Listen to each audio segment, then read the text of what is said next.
All right, guys, we're back, and today we are taking a look at kind of the urbanization of America, the growth of our cities. We've looked at the growth of big business, but now we're taking a look at these urban areas where they develop. This is going to be a relatively short one, so hang with me here.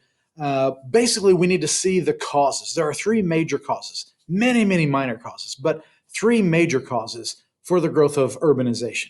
The first is the agricultural revolution, right?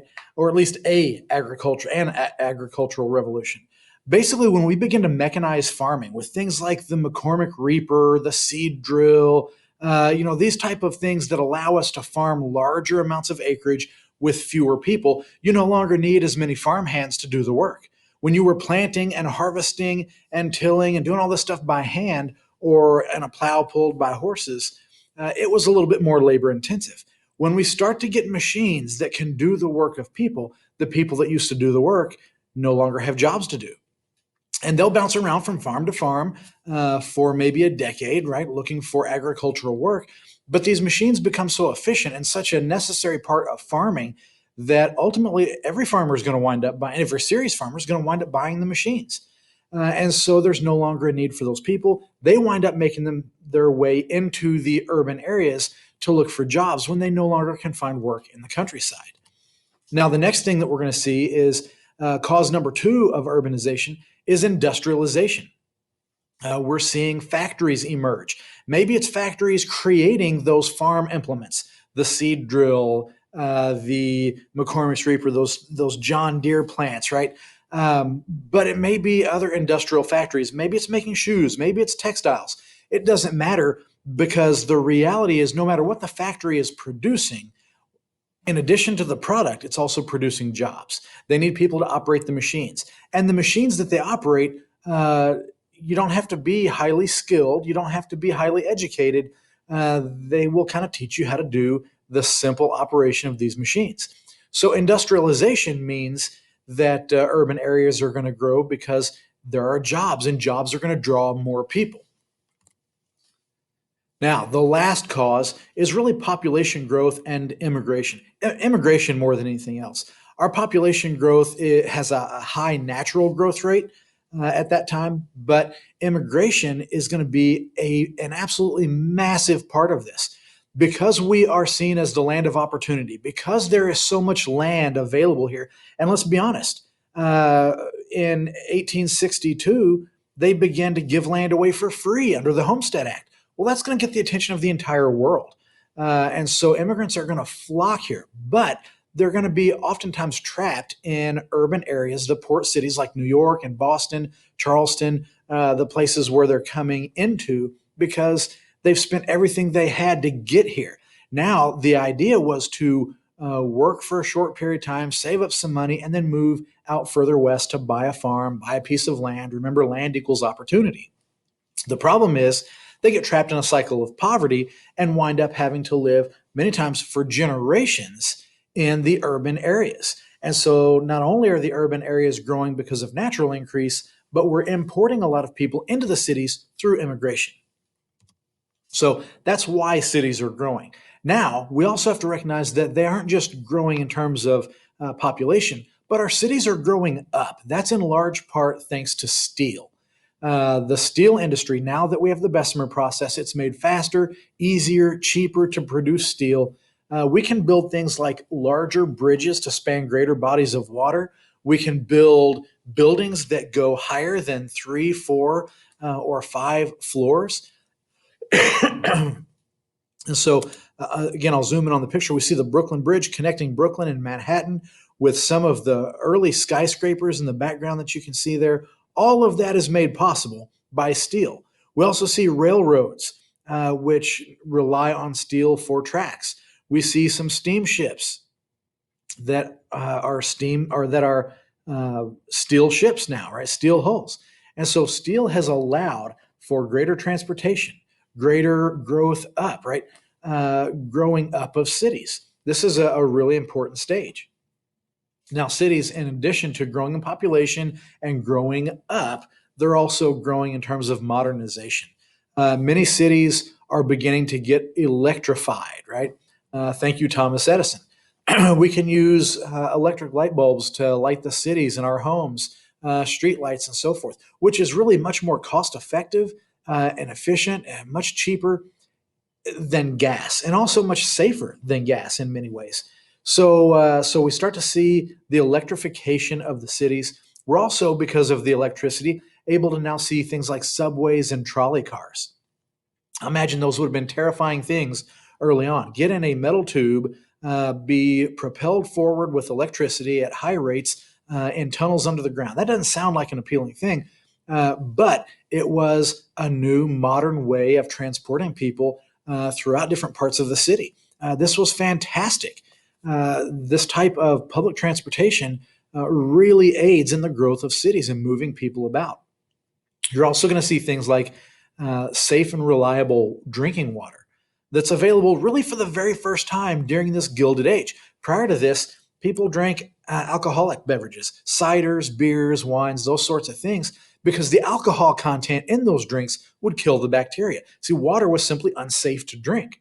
But now that we have safe, filtered, reliable water, all of a sudden now it becomes a much healthier option to drink water. And it's widely available in urban areas, right? Really good things coming about as a result of cities, right? And their growth. Modernization. I mean, we look at this as really positive. However, as I've said in some other videos, everything comes at a cost, right? There are always unintended side effects. The growth of cities and their modernization is really a positive step of progress, but there's unintended side effects. Oh, sorry, I forgot to mention this. The growth of cities also includes the growth of a new middle class. We've always had middle class in America, but it's been very, very small. Now you start to have the very wealthy class, the robber barons or captains of industry, and they're just a small percentage. And then the vast majority of everybody else is lower class. But in the middle, you have this middle class. They're ones that are doing jobs that are more specialized, require more education, more training, require you to have more faith in their ability and trust in them. And so there are doctors and attorneys and architects and engineers, plant foremen or factory managers. Again, those with more responsibility, maybe more tenure. They've earned the trust of the owner or so forth, but they get paid a little bit better for that level of responsibility. And we start to see this new thing emerge, particularly in the urban areas. Now, a socioeconomic pattern begins to emerge as well. Think of it like a target. Right here in the very center, that tends to be an industrialized urban area. And around that urban area, you're going to have a lot of low rent apartments, tenement buildings. The low class lives there because they want easy access to the factories that they work in. If you're working a 12-hour shift, you don't want to have to walk because they probably didn't have other forms of transportation. They used their own feet to get everywhere they wanted to go. 12-hour standing shift. Do you want to walk an hour to and from work every day? No, I want to walk 5 minutes. I want to get there as soon as I can so that I have more time to do what I need to at home. So they often lived and congregated very close around those factories in the center of the city. Further out would be the middle class. Because they could afford public transportation, sometimes they could afford carriages or whatever the case may be, they might walk, right? They might take a walk to work, or they could use the subway, the trolley car, a carriage, later on, automobiles. So they often wanted to separate themselves both in terms of status and distance from the overcrowded, high crime, high pollution areas of that center of the city. And they wanted nicer neighborhoods that kind of ringed the city. Think almost a suburb, not quite the suburbs, but getting close. And then you had the upper class that would often congregate in a small area known as an enclave, right? So it wouldn't be a whole ring around the city. It would just be one edge of the city where they would tend to put their homes next to other homes of other wealthy and high class individuals. Now, again, that's kind of the way the cities develop. We talked about a lot of the good things and the modernization and so forth. Now we are going to talk about the underside of things, right? The unintended side effects.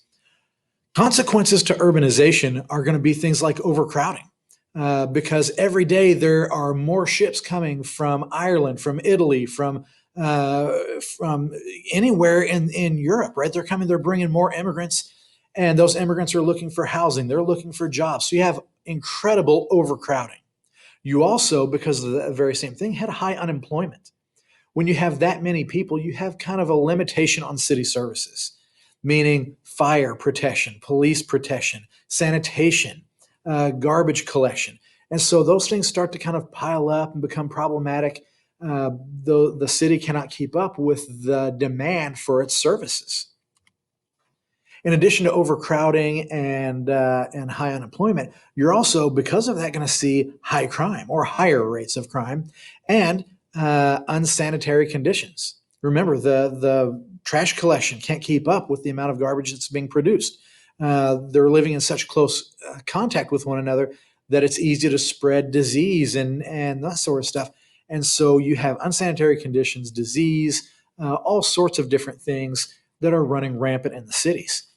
So they are both at the same time these terrible places of high crime, unemployment, disease, unsanitary conditions, and limited services. And at the same time, they are kind of this paragon of the modern, right? The wealthy and the middle class interacting together and producing all these great goods. And look at, the cities growing up and emerging and becoming cleaner for everybody.